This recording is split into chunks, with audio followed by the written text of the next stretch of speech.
అవకాశాలు వాటంతట అవి రావు. వచ్చినటువంటి సందర్భంలో పట్టుకోగలిగినటువంటోళ్ళే పక్కా రాజకీయ నాయకుడవుతారు. అందులో మిస్ అవుతున్నది భారతీయ రాష్ట్ర సమితి అలియాస్ తెలంగాణ రాష్ట్ర సమితి.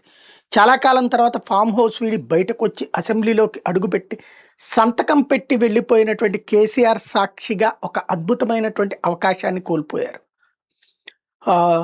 స్పీకర్లు ఎప్పుడు అవకాశాలు ఇవ్వకుండా అడ్డుపడేటటువంటి కార్యక్రమం ఇప్పుడున్నటువంటి వ్యవస్థలో తగలబడింది.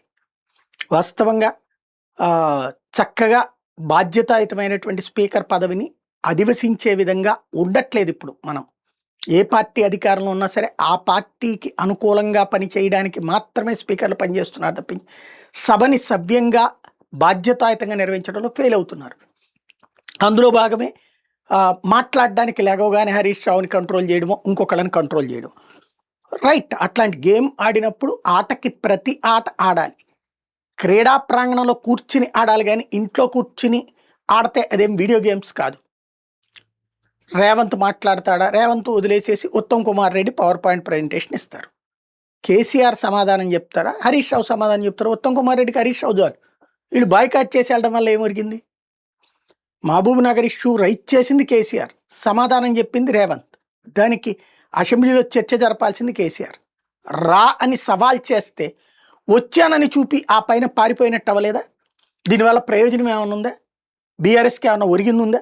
అసెంబ్లీకి ఆయన వస్తున్నాడన్న భయం రేవంత్ రెడ్డిని ఒక రోజు నిద్రపోనీయలేదు. రాత్రి పగలు హోంవర్క్ చేసుకోవాల్సి వచ్చింది ఆయన. అంత జరిగితే ఇప్పుడు వచ్చేటప్పటికి కరెక్ట్ స్పీచ్లు వచ్చి కరెక్ట్గా మాట్లాడాల్సిన టైంకి జంప్ అయిపోతే దానివల్ల ప్రయోజనం ఏమైంది? మనం ట్విట్టర్లో మాట్లాడచ్చు, లేకపోతే బోర్డు మాట్లాడచ్చు, కానీ అసెంబ్లీ వేదికగా చక్కటి అవకాశం. అక్కడ కనుక ఆపారు, కేసీఆర్ని మాట్లాడనీయకుండా, హరీష్ రావుని మాట్లాడనీయకుండా, పబ్లిక్ చూస్తారు. ఆ చూసిన పబ్లిక్లో స్పందన వస్తుంది. అలా కాకుండా మాట్లాడివ్వట్లేదని వెళ్ళిపోవడం వల్ల ఏమైనా ప్రయోజనం ఉందా హరీష్ రావుకి, లేదా టోటల్ బీఆర్ఎస్కి? టోటల్ సెషన్స్ బాయ్కాట్ చేయడం వల్ల. అదే సందర్భంలో మాట్లాడనిచ్చి ఉంటే కాంగ్రెస్కి ప్రయోజనం ఉండేది.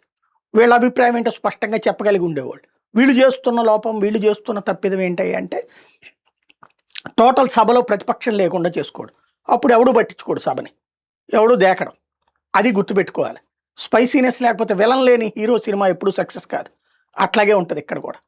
సభలో ప్రతిపక్షం లేకపోతే ఉట్టి అధికార పక్షమే మాట్లాడితే వినేవాళ్ళు సొంత పార్టీ నాయకులు కూడా వినడానికి ఓపిక ఉండదు, తీరిక ఉండదు. ఇది గుర్తుపెట్టుకోవాల్సిన అవసరం ఉంది.